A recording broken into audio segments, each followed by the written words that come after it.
Welcome to Wider View, the program that provides perspectives on the news outside the narrow confines of the mainstream media. I'm your host, Charles Dunaway. Since it's clear that the powers that be in the U.S. government are determined to start another Cold War, this time with Russia and China, I began to ponder the first Cold War and the relationship between that one and this new one. As a child, most of us were taught that the Cold War was a result of Soviet attempts at world domination that had to be countered lest the world fall into the trap of totalitarian communism. As with most narratives told by the government and the media, that one was false. The Cold Wars, both number 1 and number 2, are rooted in class war.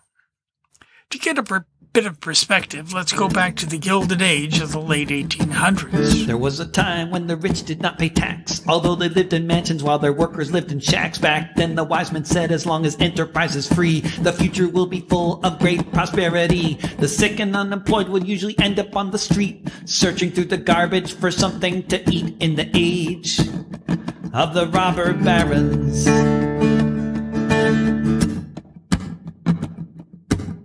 there was a time when land was handed with both fists from the state right to the industrialists, who profited from war, who profited from peace, who profited from unregulated monopolies, unregulated factories, gargantuan cartels, run by men who knew you'd buy what they had to sell. In the age of the robber barons. Besides the panoply of wealthy captains of industry that we've all read about, Carnegie, Vanderbilt, Morgan, Fisk, and the rest, that period also saw the birth of the first labor unions in the U.S. The first successful railway strike was in 1885, when the Knights of Labor won a victory over Jay Gould and his Southwestern Railway. It also saw the beginnings of the violent repression of labor. The next major railroad strike against the Baltimore and Ohio Railroad, known as the Great Upheaval, was put down violently by unofficial militias, the National Guard, and federal troops, and at least 100 people were killed in the process. There was a time when you could either swim or drown, a time when the whole country was one big company town, when basic human rights were empty words considered by the barons as patently absurd. It was the age of laissez-faire, and sometimes I repine. I wake up and I think it must be 1899, in the age of the robber barons. In the age of the robber barons.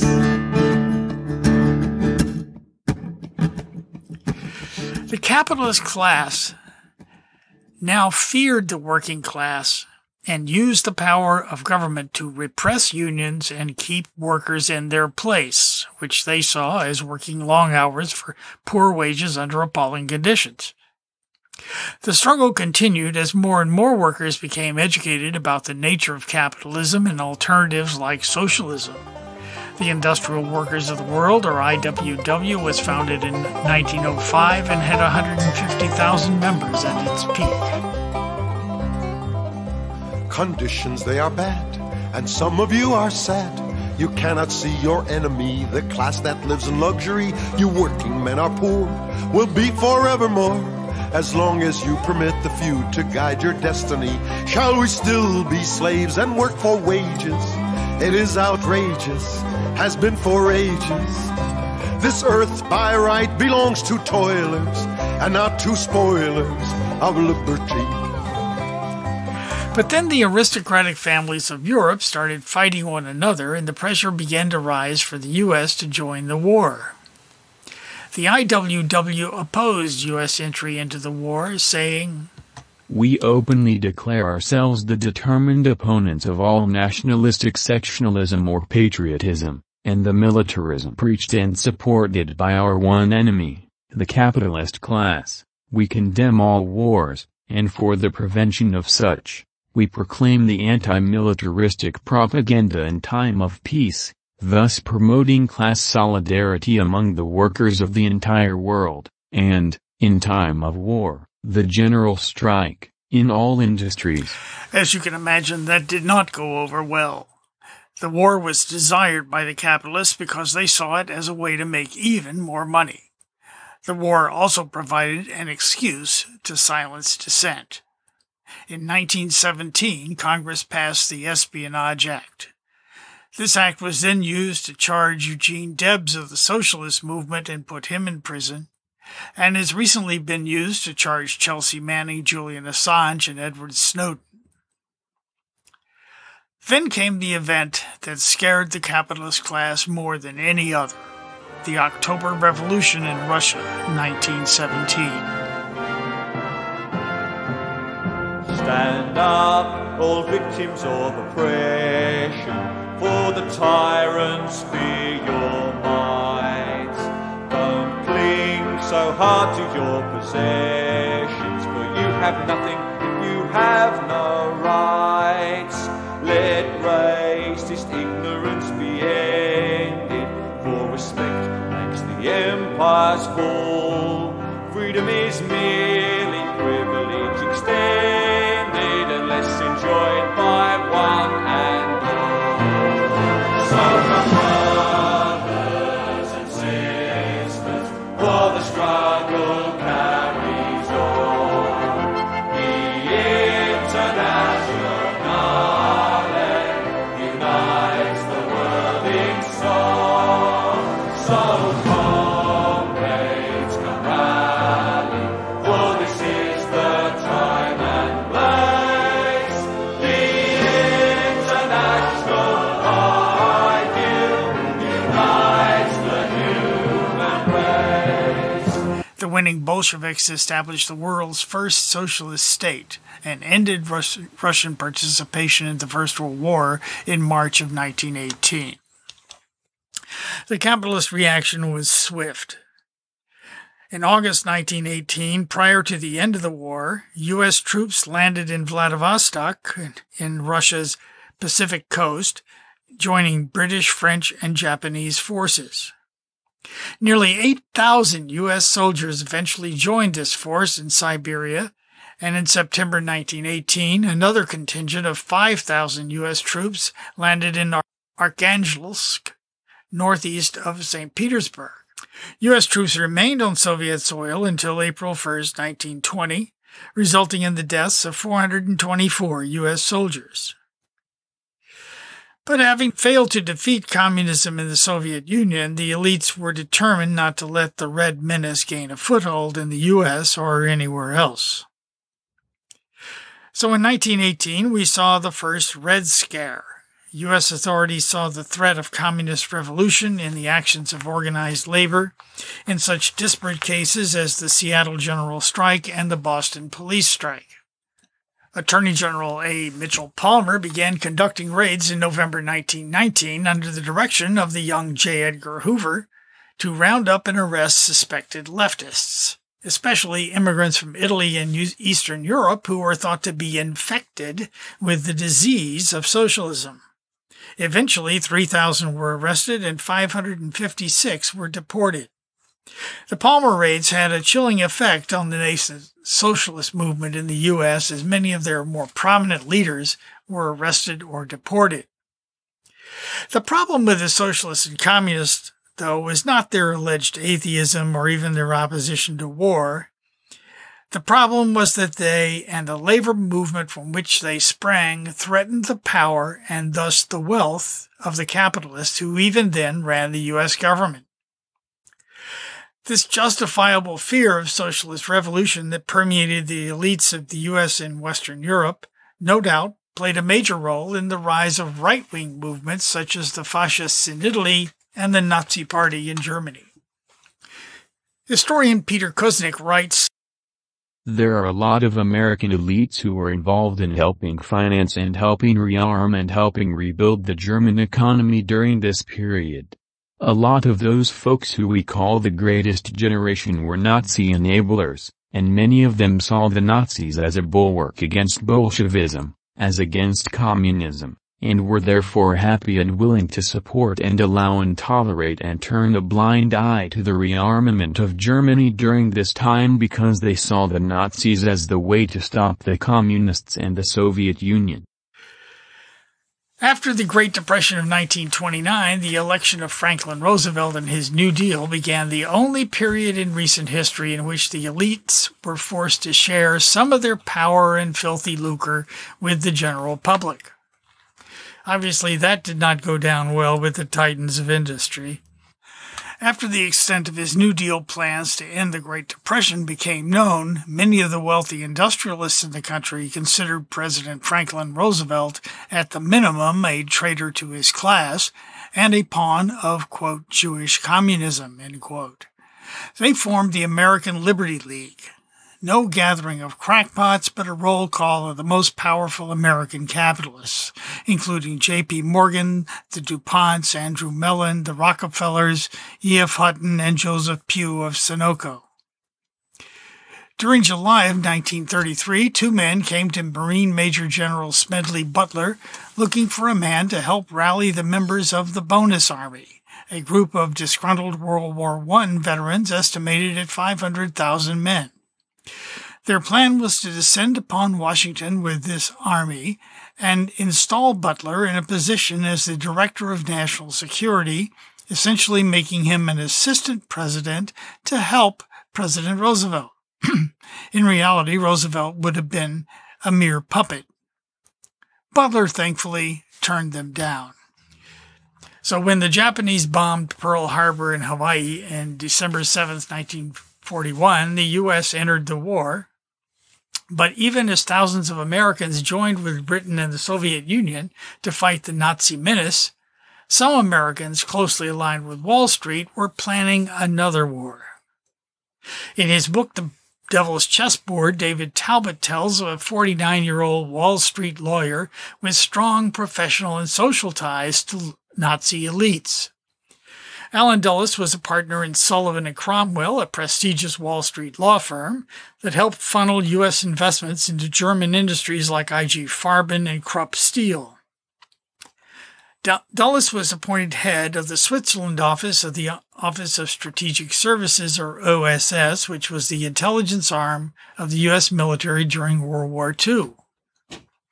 As the tide turned in the war, Dulles and his firm continued helping German industries and helping the Nazis get their money out of Germany. After the war, Dulles was instrumental in bringing a number of high-ranking Nazi war criminals to the United States and to Western European nations. Why? Because they were the people most likely to be able to ensure that socialists, who made up much of the resistance, would not come to power in any European nation.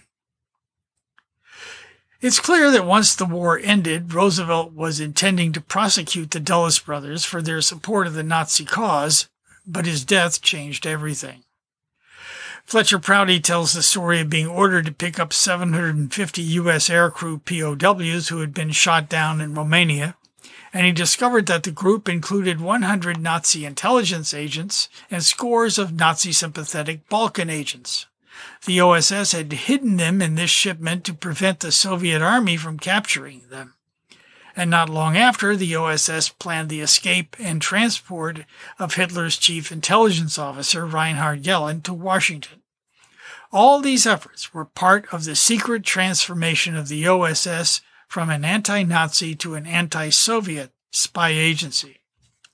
The new spy leaders were already working with British intelligence and joined them in seeing the Soviet Union as the biggest threat. The question is, a threat to what? Although the Soviet Union built a nuclear weapon in 1949, there was no real threat of them starting a war. The Soviet Union had lost 27 million people as a result of World War II and was in no condition to launch another war. Moreover, at the Yalta Conference in 1945, FDR, Churchill, and Stalin agreed that the future governments of Eastern European nations bordering the Soviet Union should be friendly to the Soviets. The enmity toward the Soviet Union and the propaganda about the Iron Curtain was invented in the West because communism posed a significant economic threat to Western capitalism. If people in one nation could successfully form a government that nationalized the assets of the super-wealthy and used them for the benefit of the people, other nations might get the same idea. If communism or even socialism caught on, the wealth of the capitalist oligarchs, especially in the victorious United States, would be severely diminished. It was always about money, not atheism, ideology, or any sort of military threat. President Truman shut down the OSS in September of 1945 and replaced it 2 years later with the CIA, naming Allen Dulles, that friend of Nazis and collaborator with war criminals, to head the new agency. Allen Dulles became the first director of the new Central Intelligence Agency, and in that role he and his brother John Foster Dulles, Eisenhower's Secretary of State, were responsible for overthrowing several governments, ostensibly to prevent communists from taking power, but more accurately to preserve the ability of U.S. corporations to own and control the resources of other nations and funnel those profits back here. Among their victims was Prime Minister Mohammad Mossadegh of Iran, President Jacobo Arbenz of Guatemala, President Sukarno of Indonesia, Prime Minister Patrice Lumumba of the Democratic Republic of the Congo, as well as many failed attempts to overthrow the Castro government in Cuba. In all these cases, there were U.S. businesses who stood to lose control of the resources of the targeted nation. In some cases, it was oil, in others, sugar or minerals or land. Leader targeted by the CIA had the audacity to believe that his nation's resources should be used for the benefit of his people. These were leaders who wanted to nationalize key industries that were in U.S. hands or carry out land reforms that would remove land from plantations producing crops for export and give it to the poor subsistence farmers who lived and worked on it. In recent years, national leaders have been targeted because they sought to keep their nation financially independent rather than in debt to the International Monetary Fund or World Bank. Others wanted to trade in their own currency or in gold rather than U.S. dollars. The U.S. wanted those nations to remain under the control of a handful of elite families closely allied with the United States. Often the U.S. participated in the overthrow of democratically elected governments and their replacement with brutal dictatorships. This happened in Brazil in 1964, Chile in 1970, Bolivia in 1971, Uruguay in 1973, and Argentina in 1976, just to name a few. Sometimes the leaders of a U.S.-backed coup are defeated in democratic elections, and the U.S., besides working hard to overthrow the duly elected government, provides extensive support. The fake president of Venezuela, Juan Guaido, and the recently defeated and self-appointed president of Bolivia, Janine Áñez, are good examples. Again, all because a military dictatorship or a capitalist oligarchy is more profitable for U.S. business interests than democratic governments that might be responsive to the needs of the people. You're listening to Wider View, a weekly conversation with analysts and activists rarely found in the mainstream media. Wider View is made available free of charge to radio stations nationwide, and a podcast of this show is available on iTunes, Spotify, and Google Play Music as Wider View Radio, and at widerviewradio.podbean.com. You can also follow us on Facebook at Wider View Radio. Internet-based companies like TikTok and Alibaba are gaining market share worldwide.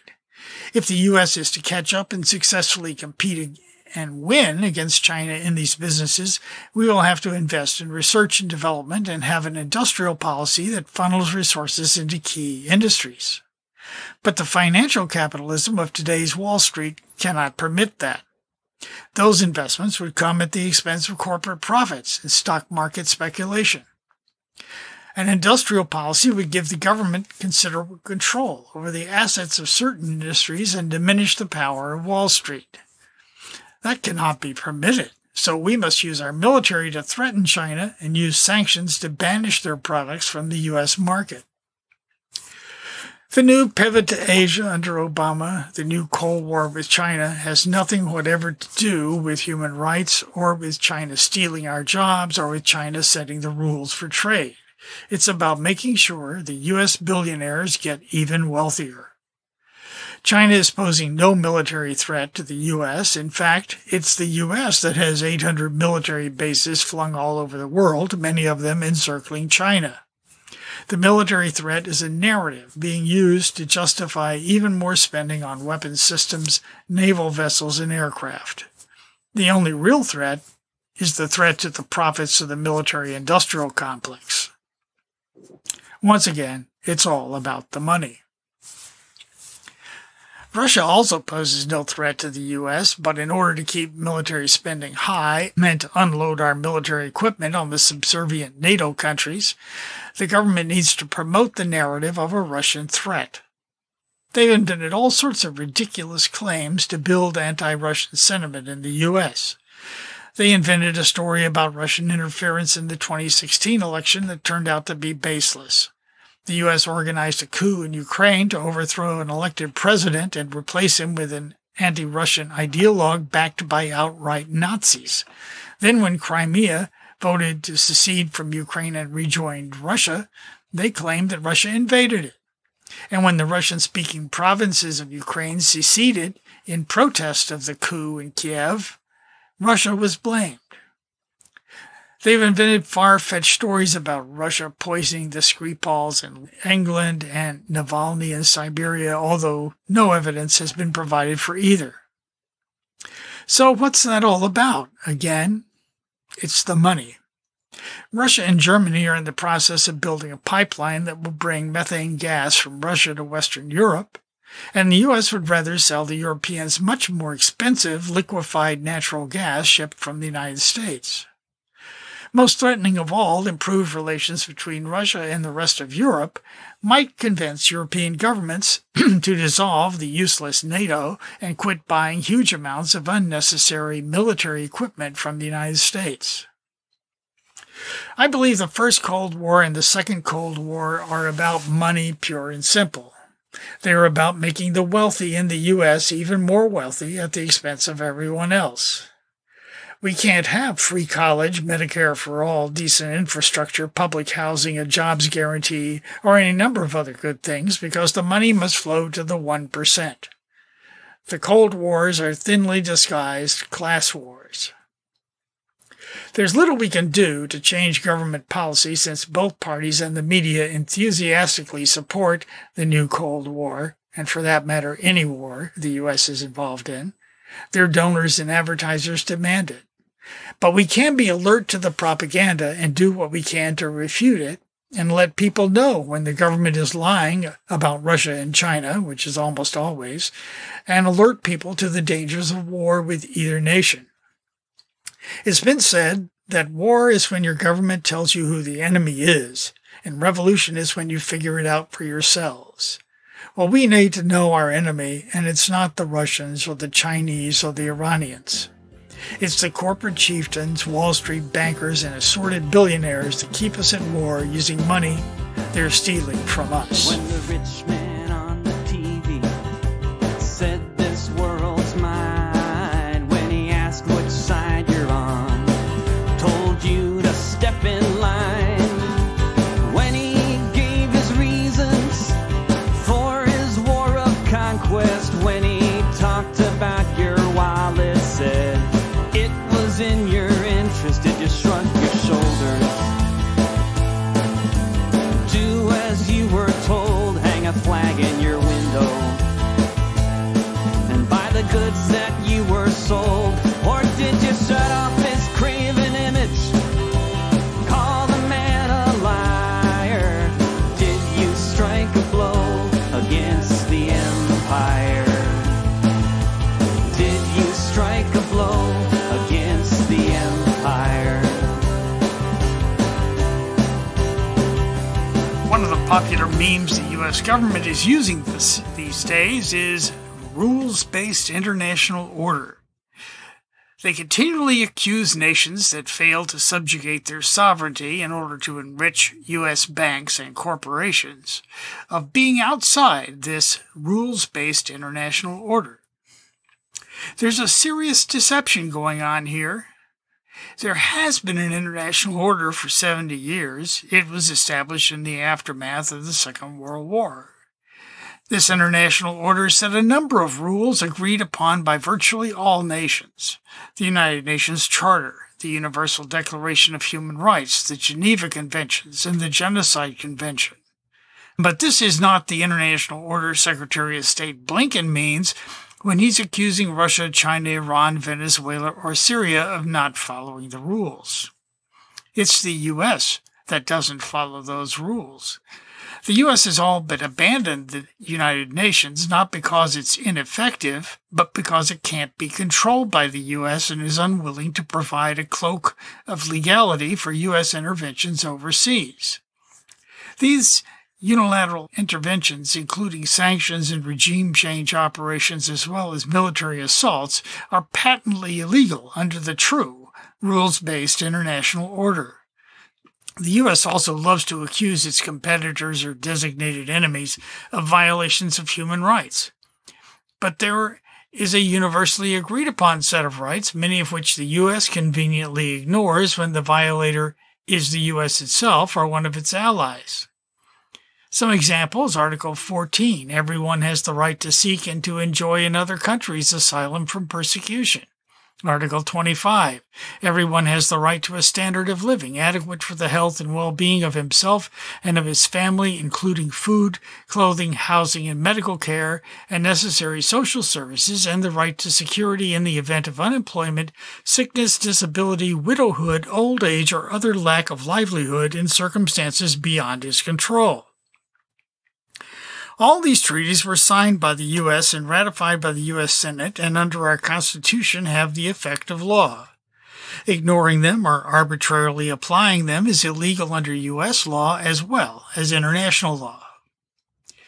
No one's fooled by this rules-based international order nonsense except perhaps the American people. Russian Foreign Minister Sergei Lavrov said this in a recent interview, and I quote, "During talks with the Americans, the same goes for the Europeans, as soon as you start offering to discuss ways of democratizing international relations or the supremacy of law on an international scale, they invariably get away from the subject.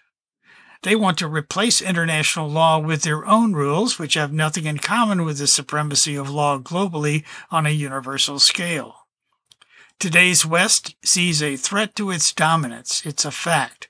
So all these wiggling moves, including the invention of some rules, as in the rules-based international order, something the West has come up with to replace the UN Charter, they reflect precisely this tendency." End of quote. So why does the U.S. government insist on being the dominant power, the global hegemon? Because that provides immense advantages to U.S. businesses who rely on funneling wealth from poorer nations into their pockets. When you hear about our national interest, it's the interest of the 1% they have in mind. They are not interested in you and me. As always, the views expressed on Wider View are those of myself and my guests and may not reflect the views of the management of this radio station. I'm your host, Charles Dunaway. Thanks for listening to Wider View.